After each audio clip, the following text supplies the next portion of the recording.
Recently, there has been new attention paid to the waves of small boats landing illegally on British beaches. You will not be surprised to hear that these boats are carrying immigrants from places as diverse as Sudan and Afghanistan. In their heart of hearts, the British people do not want these peoples in their country, and they resent these new reports.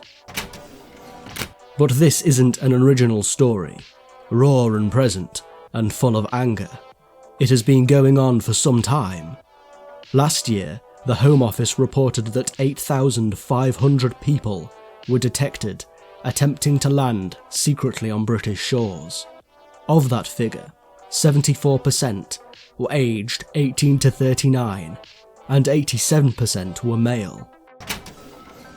Who knows how many went undetected and have now disappeared into the morass of British inner cities. As I have said, many people are openly infuriated by this, and even more covertly so.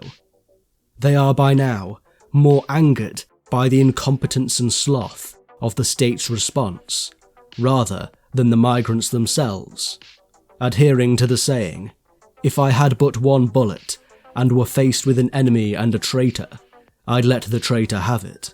Such is the sentiment. It is generally understood that people will attempt to enter the United Kingdom illegally. What is less understood is the slovenly way by which the establishment has reacted. Years have passed since this phenomena began, and a Conservative government has been in power for over a decade. It is comfortably irritating to imagine David Cameron laughing off the requests of the plebeians, his own grassroots, who helped him obtain power in the first place, lobbying in vain to halt illegal immigration. It is easy to conjure an image of Boris Johnson scratching his wild-haired head and shrugging at the same request. In this image they're also shooting grouse and quaffing caviar, by the way. The current target for the rage against the traitor is Priti Patel, who, as Home Secretary, is ultimately responsible for law enforcement, national security, oversight of MI5, and, of course, immigration. The Home Secretary, it might be said, is the chief protector of the realm, a sensible target for blame, one might think. And now a word on Priti Patel, for those who are unaware. It would be fair to say that she's a combative character, and quite controversial.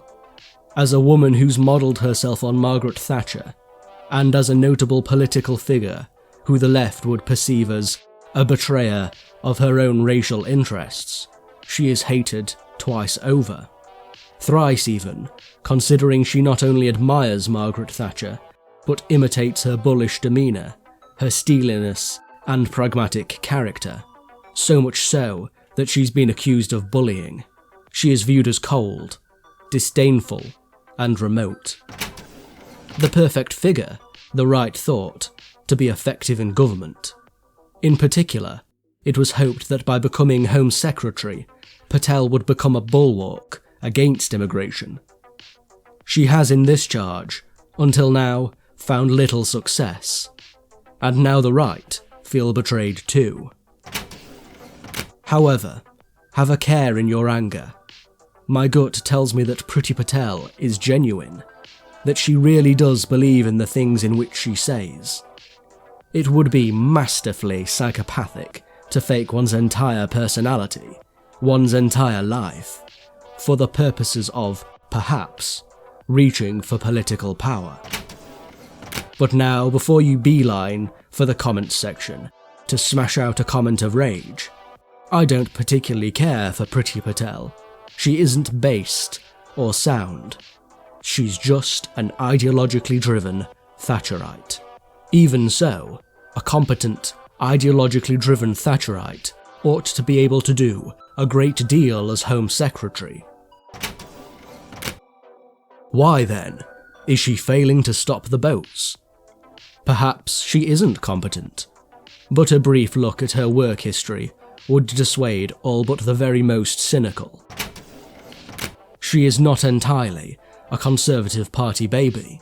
It is true that she began working at the Conservative Central Office young, the traditional genesis of a career politician, but she took the brave step of leaving for the Referendum Party, an early single-issue Eurosceptic alliance.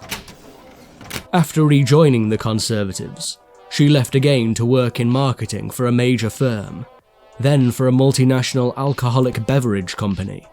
She is not, according to her work history, useless.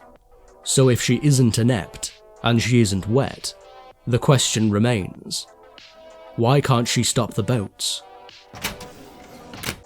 I think that in this issue, there is a reminder of who really has power. The machine.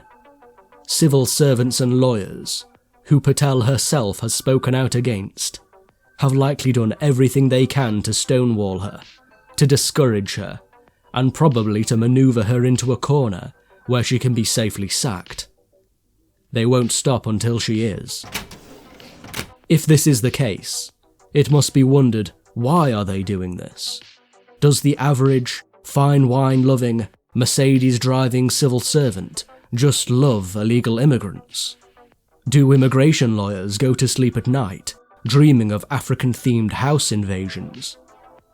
A few of them do, I think, but most are merely following their own programming. You see, it is the well-known secret that the British are not so different from the Germans as we would like to imagine.